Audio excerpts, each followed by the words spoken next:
All right, and we're live, and I'm so excited to talk to Christine Zenino. Hi, Christine. Hi, Rita. How's it going? God, very, very good. I'm excited to talk about Akashic Records today. And for those who don't know me, I am a founder of SunGates Center along with my husband. And Christine, well, she had a full house couple times here at SunGates. So I'm excited to talk to her about Akashic Records. And Christine, she's a psychic medium and Akashic Records reader. Uh, has been very successful lately. She's going around everywhere. Can you talk about a few words about yourself? Sure. Well, thanks again for having me here. And like you mentioned, I'm an Akashic record reading practitioner and a psychic medium. And I love talking about the Akashic records. It's really the primary focus of my business. So I have a business called Akashic Love and Light, and I do readings for individuals, I do shows, and I do guided meditations, and I also do paranormal investigations. So I have a wide range of kind of activities related. That's really exciting. Well, yeah. So let's dive deep into Akashic Records because this is so interesting. What are Akashic Records really? Um, what is it? Because for some people, it's really strange and it's kind of unknown, especially for those who are new to all this stuff. Yeah. Yeah, definitely. I mean, the Akashic Records is such a fascinating topic that really we could talk for multiple sessions about it. But the idea is that the Akashic Records is an energetic imprint of everything we've ever done, our entire soul's journey, and that's past, present, and future. So that also includes past incarnations or past lives. It includes everything we've ever done with memories, our emotions, our relationships, our traumas, and even historic events and past civilizations are stored in the Akashic records. So really everything that's living and everything that's an event that's ever happened has its own Akashic record. So this is really a vast amount of information that is really stored in these records, and they're really like an energetic imprint or a form of energetic stamp that we could access.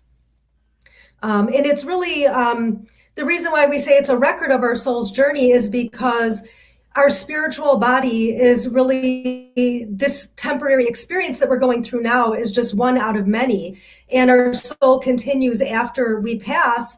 And really, we go through a number of different incarnations where we have different experiences and we pick up and carry over these energies and memories to each different lifetime. So this experience is really only temporary that we're in right now. And that's why I like to talk about the Akashic Records is really learning about the journey of our soul and of our experience. Now, Yeah, once we could access these Akashic Records. Oh, sorry, yeah, did you? it's okay. There are different ways of accessing Akashic records. Uh, one of the methods which I actually use myself for myself sometimes Mhm. is reading the special prayer. Is that Mhm.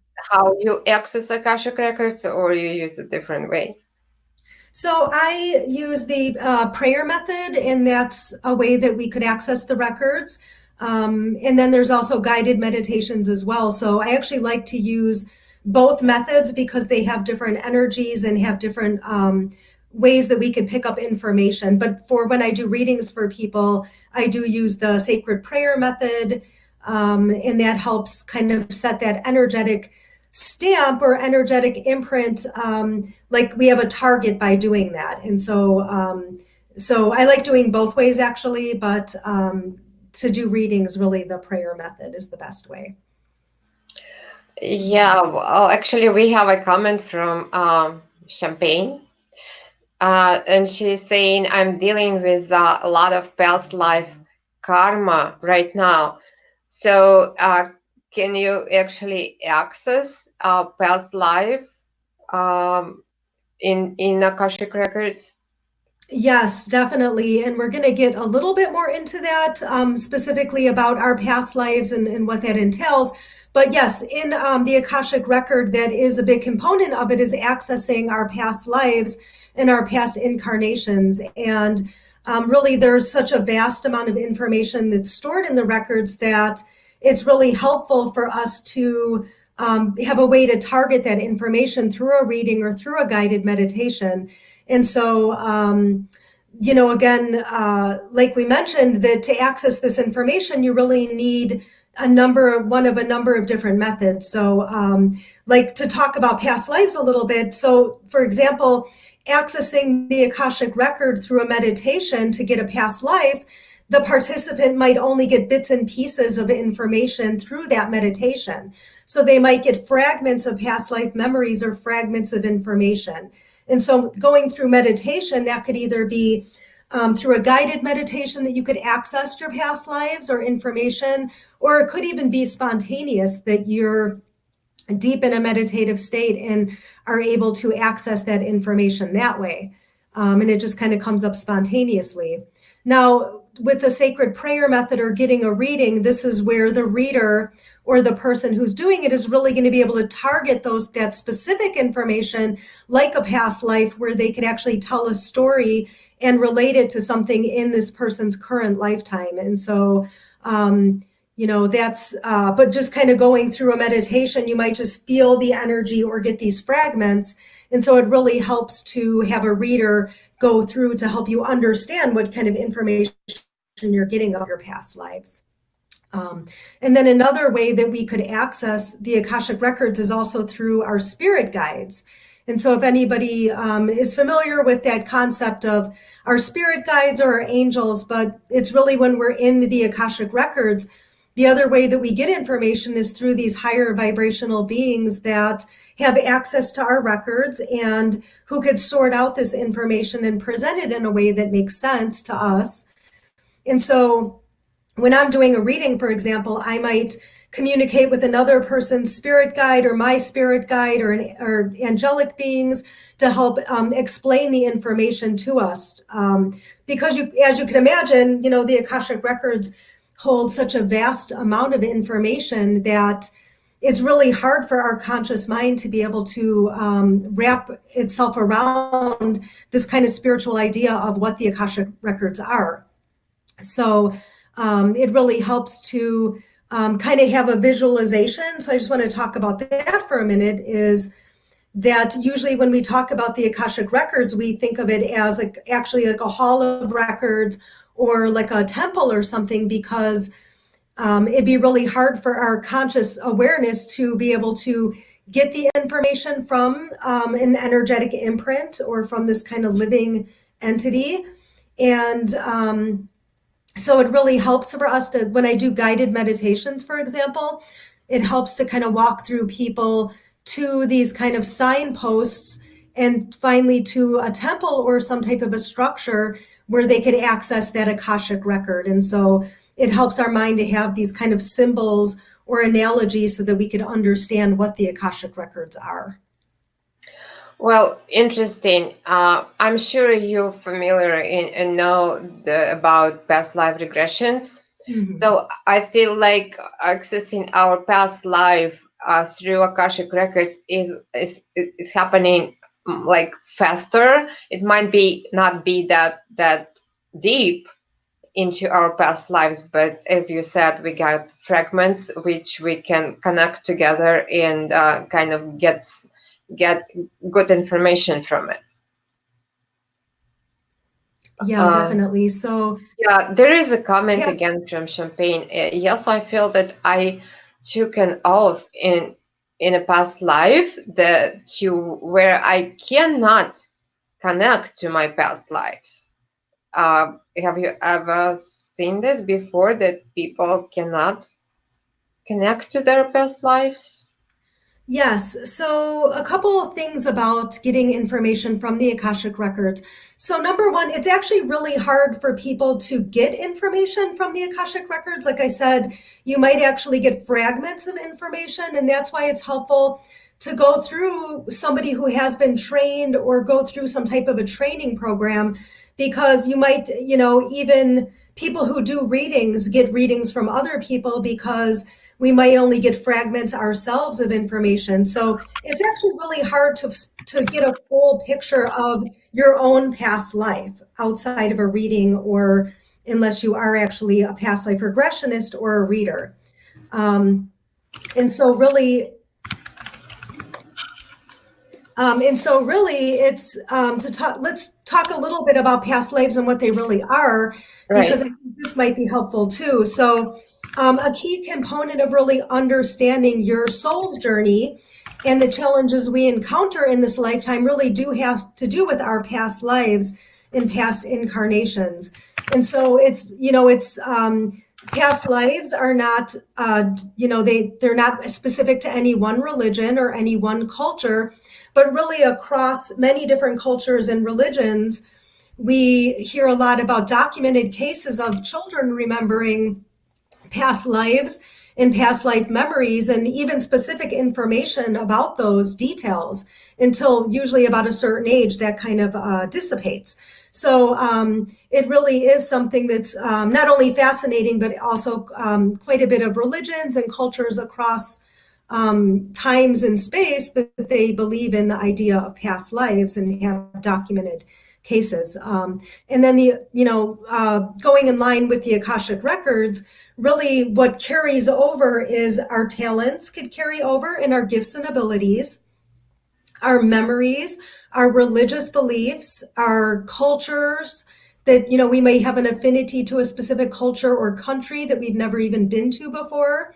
And a lot of times, these karmic carryovers, is what I like to call them, have a significant impact on our lives today. So they might block us in certain areas, or we may feel like that we have certain talents and abilities that are coming into this life that don't really make sense or that we didn't acquire in this lifetime. So, for example, somebody who is a musician or shows inclinations to be a great musician or an artist at an early age, where does that come from? And a lot of times we find that when we do readings that these type of gifts and information do come from other lifetimes. And so, this karmic carryover could be good, bad, or neutral.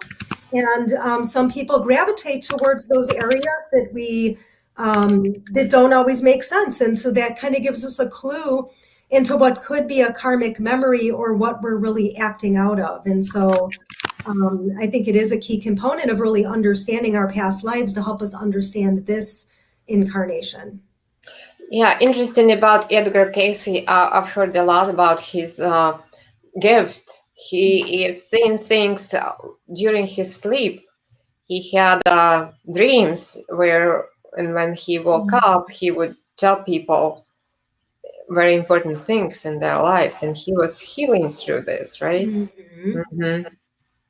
Yeah, so Very. Edgar Cayce he called it different, maybe he didn't call it exactly the Akashic Records, but he called it like the Book of the Soul or the Soul's record. So, yeah, very similar. And I mean, that brings up a good point. This is not really a new concept or a new age concept, but it's really been reflective in multiple different religions in different time periods. Like even the Bible talks about the book of life, that Mm-hmm. everything we've ever done is stored in this book of life. And Hindu texts also have a similar concept about all our deeds being reflective in these kind of scrolls or books about our lives as well. Yeah, yeah, that sounds really interesting. Can we talk a little bit about karma, uh, and how that affects our life? Yeah, karma is a big thing, of course, but it's not a step in a stone. It can change if we work through. Let's talk about it a little bit, how we can see how it gets through the Akashic records. Yeah, definitely. I mean, karma is such, like you said, like a big topic that we could probably talk for many different episodes Oh about just yeah, karma. oh yeah. But I think that the biggest thing is that we all kind of joke around that karma is like a cosmic punishment system, and that kind of like an eye for an eye or a tooth for a tooth, it's something that's Hmm. going to happen is going to come back to us. And for sure that there is a component of that, but it's actually so much bigger than that. There's not like a cosmic person out there kind of dishing out punishment to us in this form of karma, but really what it is, it's really a natural law of cause and effect that really governs the universe. And again, just like past lives, it's not specific to any one religion or any one culture, but it's really a kind of a universal law that happens kind of like gravity. So whether you believe in it or not, there is this mechanism of karma.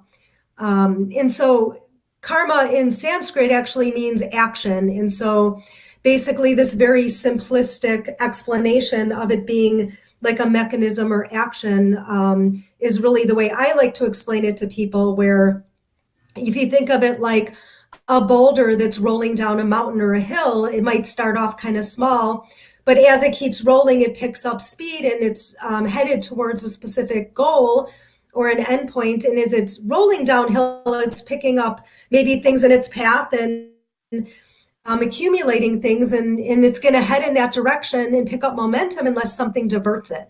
And so I really like to think about karma as this boulder that we're going to head in a specific direction.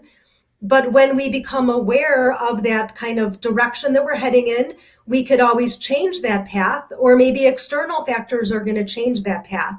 And so it could be diverted. So with that, karma is always evolving and it's always taking on new direction, right? And so the more that we could be self-aware and use tools like the Akashic Records to understand the way we're headed, and what things could divert us, and if we could, which ways do we need to change direction. And so I think that's the really relevant piece about karma, that that we could always change it and it's always ever evolving. And so I think that's really exciting that it's not set in stone. Of course, yeah, yeah. I just remember that when we visited India some time ago. Actually, I know you were there, right? You Mm-hmm. visited India also.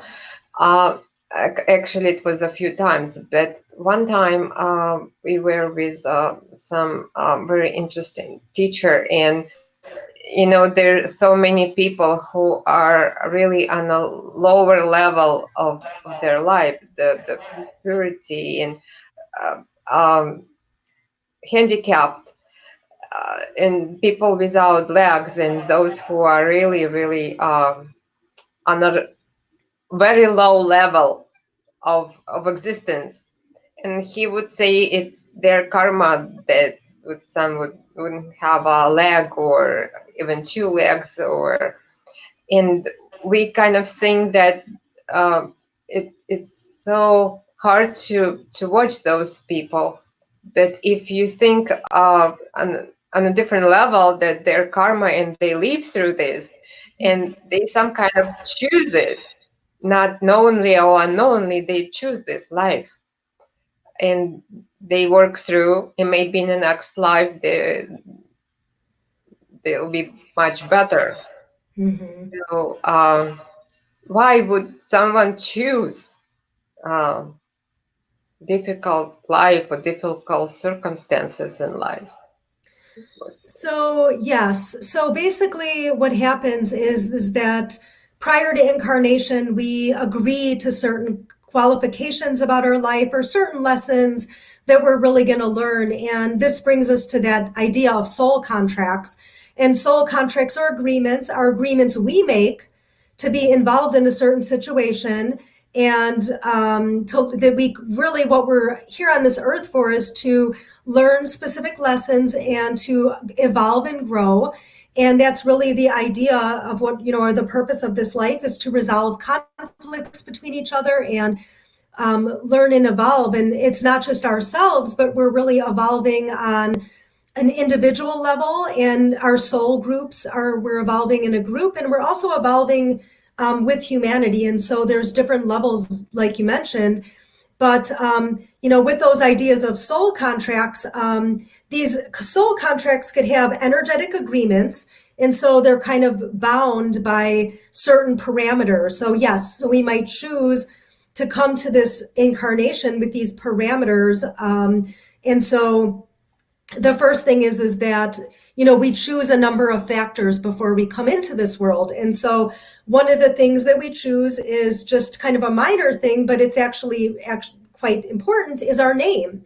And so our name holds a vibrational imprint, and it really gives us that unique kind of person that we are, just by even that name that we kind of come into this world with. And even when we open the Akashic Records, we need a person's full legal name to access those records. Another thing that we choose is our birthday and birth time. And so that really gives us that wider perspective of our personality, our conflicts, and our the things we're good at in this life, and the things that we could improve on in these aspects of ourselves, that could limit us, or that could be our potential. And that's really, again, we're basically choosing our natal chart or our astrology chart by doing this. Mm-hmm. Now, the other thing is that by kind of, there's all these frameworks that we're choosing to agree to. And the other thing is our parents and the lessons that we may learn through our parental system. And so this is where the idea of like soul groups or family comes from. Now, again, to answer your question in a kind of a roundabout way about why we're choosing these situations and are we really choosing difficult circumstances, is that we may have these parameters, right? So we have our name, our birthday, the country we're born into, which has socioeconomic aspects to that, our educational system, our parents, then our family and ancestral trauma. So with this, each person has different roles to play. And so in one lifetime, you might be the parent who is causing some damage. In another lifetime, you might be on the opposite end. You might be the child who's going through that lesson. So really, karma, it's all about balancing out these different kind of karmic lessons and karmic ties and systems that we have, so that we could balance out situations from lifetime to lifetime in these soul group dynamics. And so that's so yes, we do choose to some extent what we're kind of coming into in this life. Yeah, meaning our soul choosing where we're going to live and work and what partner we're going to actually, that's completely different topic about partners we'll get into maybe next time. Yeah, it's very interesting topic about relationship and how it all connected through Akashic Records, because actually me and my husband, we had readings together, and we find out that I was his student in previous lives in India when he was teaching yoga.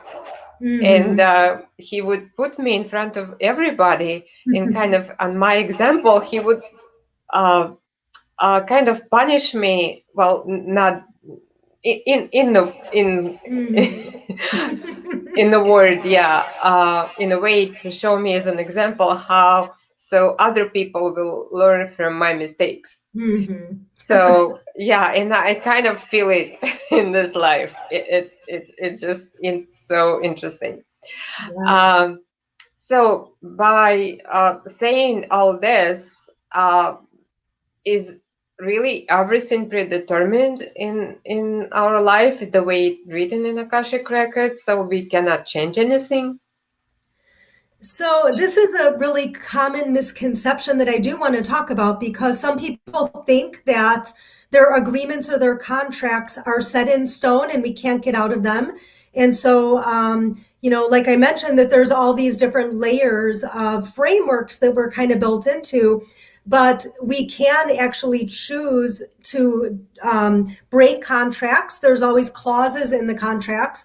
And so sometimes people will say that, oh, I can't leave this situation because it's in my soul contract and I'm supposed to be with this person. And the idea is really that we don't really 100%, you don't really know exactly what's in your contract. Like we said, there could be clauses or things that we could break. There's all these disclaimers, right? And so maybe the soul contract, if you're in a bad relationship, maybe the soul contract is that you're supposed to introduce that person to the idea of choice.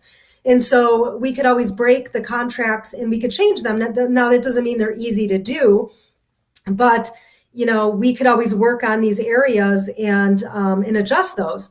Now, another way I really like to explain how I think the difference between predetermination and free will is really this analogy of that we're performers in a play or actors in a movie. And I'm sure you've heard about this kind of symbolism before, analogy, even like Alan Watts, who's a spiritual leader and has many YouTube videos and different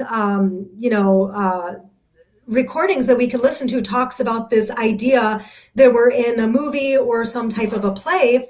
And I really like this analogy because I think it gives us some idea about how this idea between the two, predetermination and free will, plays out.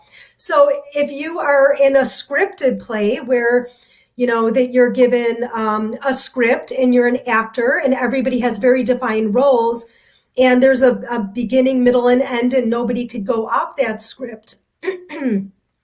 That's really the idea of predetermination, that everything is laid out and we can't change that. Now, I like this, first of all, this doesn't go along with the idea of free will, which is pretty much of a fact that we have free will, we could change our circumstances. So the idea of having free will would be more that we're in an unscripted performance. So we know what roles we're going to play. We know what the name of the topic is or the theme of the show.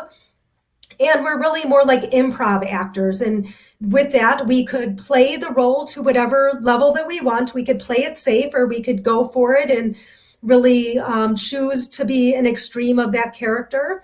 And the other idea is that with an improv, like there is a beginning and an end, but the middle part is really open to all these other factors. And so, that's that aspect of an improv. There's like curveballs that come out, right? Where there might be somebody throws out a curveball. And I really think that's kind of the idea of synchronicity. So we might be going along with our lives and the universe or another person throws us these curveballs that really could take us off on a very different path and possibility. And so that's where the free will comes in, that we're always able to change our circumstances and our soul contracts and be able to work on ourselves. And that's really what this spiritual journey that we're on is really about, is improving our lives and evolving and growing. And I think that's where, working on ourselves and working with the Akashic Records is really a helpful tool to get us to be able to change our lives in a very life-altering way and a very different direction. Right, exactly. And we really play different roles in different lives. And even in existing life, in the current life, we play different roles. Like we play in roles of the wives and mothers and like grandmothers or whoever we become. And when we at work, we play the role of the employee. So there are so many different roles in life, and if we will take this life as as we all playing something, it would be so much easier to live through this life and through difficult circumstances, because everything is coming and going. It is just different stages, and everything's gonna be fine anyway. And everything is fine. It's just the way we see the current circumstances, if they're difficult. Actually, Akashic Records can really help with it, because they will give an answer on the next step, in a way, right? Yeah, definitely. I mean, that's really what the goal of working with the Akashic Records is, really to identify blocks that are holding us back on our path and really help us identify what our life purpose is, and that could change throughout our lifetime. But really, I think the biggest piece with the Akashic Records is it gives us access to a different perspective, more a perspective from a point of our soul or a spiritual perspective that I think a lot of people need right now and really feel stuck in their lives. And I think this is a perfect tool to have people be able to feel empowered to change their lives in a very dramatic way. And for putting everybody on a more positive path. Yeah, it's really fascinating and interesting conversation.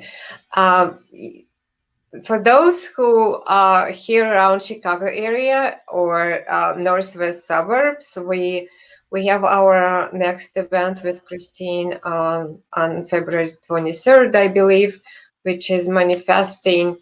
Uh, it'll be a Akashic Records manifestation meditation where we can actually in can see our next step through meditation. May not be not that everyone can see it, but most of the people really go into deep meditation by Christine guidance and get there. And you're going to be somewhere this weekend, right? On a holistic. Uh, what's coming this weekend for you? It's the Holistic Health Expo. I think that's the title. It's at Rosemont Horizon in Rosemont, Illinois. And yeah, that's really exciting. I can't wait. I'm going to be doing readings at the event, but also James Van Prague is going to be there. So I hope Mhm. to at least get to meet him or something. So Mhm. yeah, so that will be exciting. And also looking forward to our meditation at SunGates Center, like you mentioned. So that will be fun. Right. So we're actually planning to have this conversation and moving forward every week. We'll see how it'll go. Maybe not every week, but every other week. So stay tuned for more information from Christine and Akashic Records, and we'll be in touch. Thank you, everyone. Thank you, Christine, for talking about it, and thank you, everyone, for listening. Yeah, thank you, Rita, for having me on. And I really appreciate everybody who tuned in to listen. And yeah, thanks. Have a great night. Okay, great.